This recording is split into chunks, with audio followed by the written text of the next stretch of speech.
Roman Catholic Church at Eastern Orthodox Church. Sino nga ba sa kanila ang tunay na iglesia?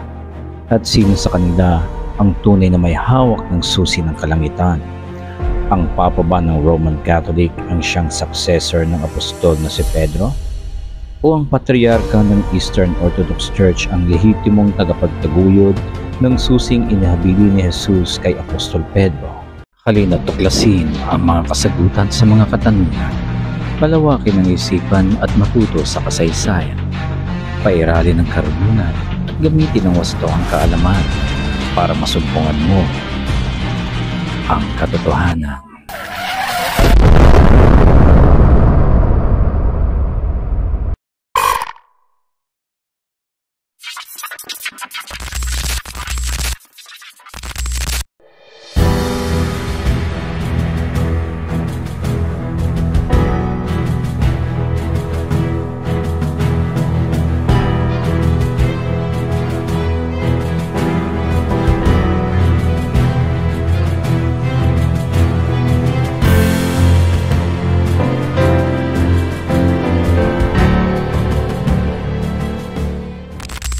Ayon sa mga kilalang historiador, ang dalawang simbahan ng Roman Catholic Church at Eastern Orthodox Church ay iisa lamang.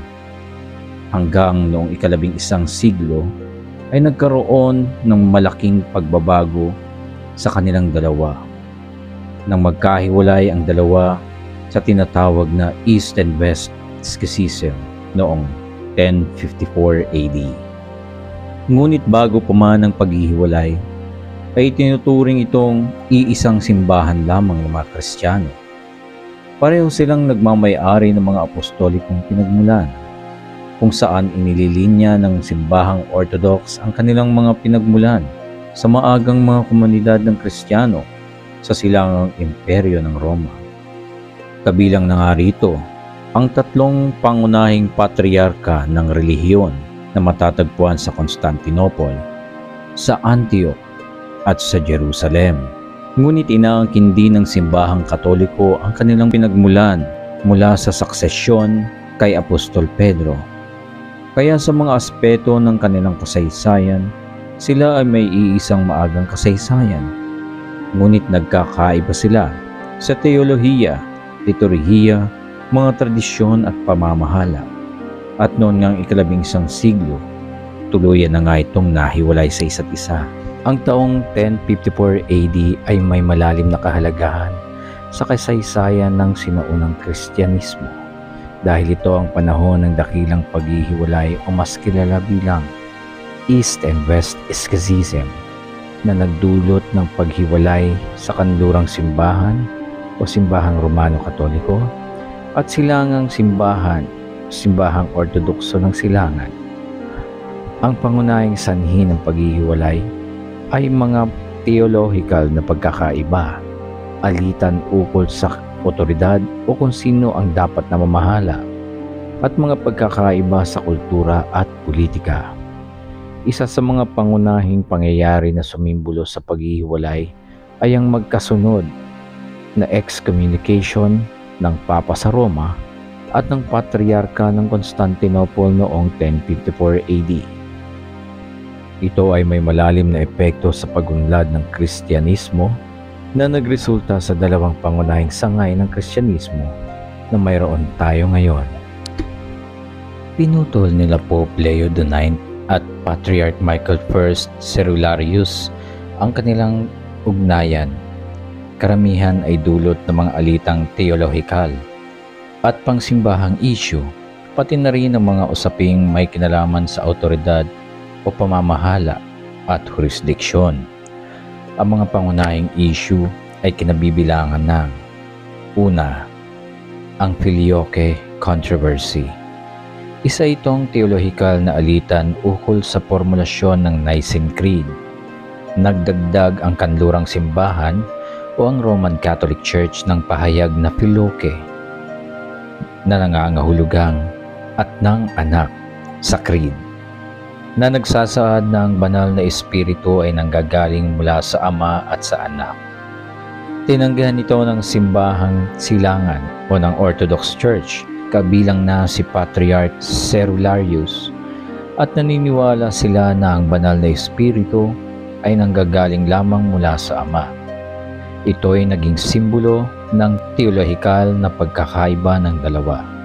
Pangalawa, ang kapangyarihan ng Papa.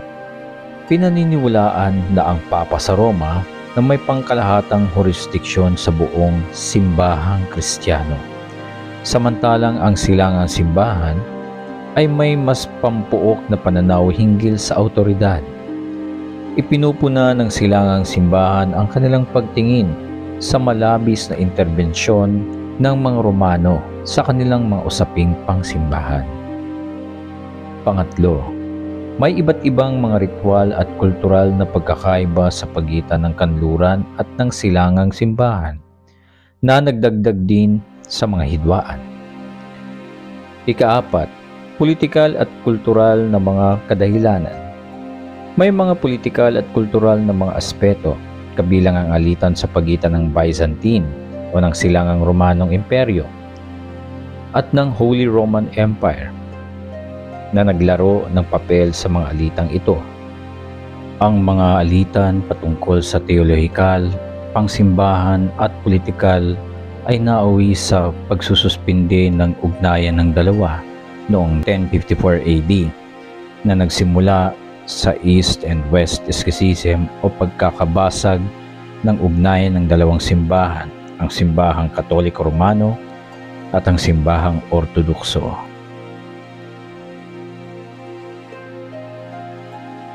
Kaya ang tanong tungkol sa kung may tuturing bang tunay na Iglesia ni Cristo ang simbahang Orthodox at simbahang Katoliko ay isang teolohikal at pananampalatayang issue na nagdudulot ng iba't ibang opinyon sa loob ng Kristyanismo.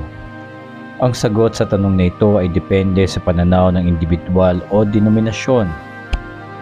Para sa mga tagasunod ng simbahang Orthodox, kanilang itinuturing na sila ay may makatotohanang apostolikong suksesyon at tunay na Iglesia ni Cristo.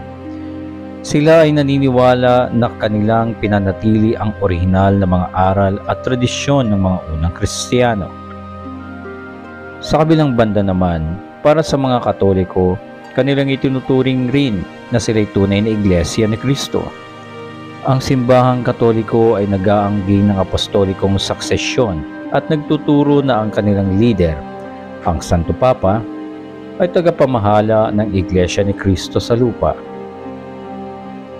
Mahalaga ring tandaan na maraming iba't ibang denominasyon na Kristyanismo at ang bawat isa ay may kani-kanilang pananampalataya at pananaw hinggil sa tunay na Iglesia ni Cristo.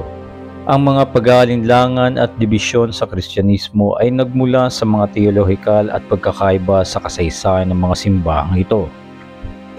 Sa huli, ang tanong kung sino ang may tuturing na tunay na Iglesia ni Cristo ay isang masalimuot na issue na nagdudulot ng mga debateng teolohikal. Ito ay isang personal na pananampalatayang desisyon na ang karaniwang kinikilala sa loob ng bawat denominasyon o komunidad sa Kristyanismo ay siya naman talagang pinaninindigan na tunay at tiyak.